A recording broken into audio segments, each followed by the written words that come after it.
তুমি বললেই বিশ্বাস করে নেবো, ছানার আবার কেক হয় নাকি? আরে হয় হয়, তার সাথে এই দোকানের ছানার গজা, মিহিদানা এগুলো খেয়ে দেখেছো?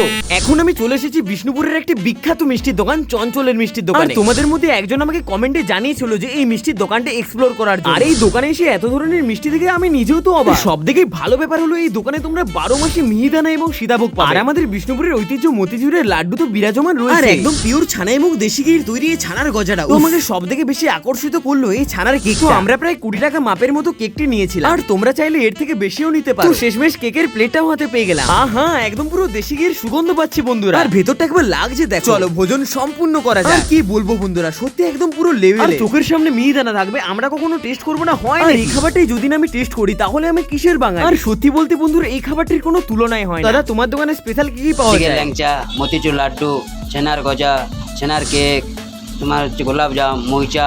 দোকানটি হলো বিষ্ণুপুর শাঁখারি বাজার মনসাতলা, আর যেটি চঞ্চলের মিষ্টির দোকান নামে প্রসিদ্ধ। আর এরকম আরো নতুন নতুন ভিডিও দেখার জন্য কিন্তু আমাকে ফলো করতে ভুলো না।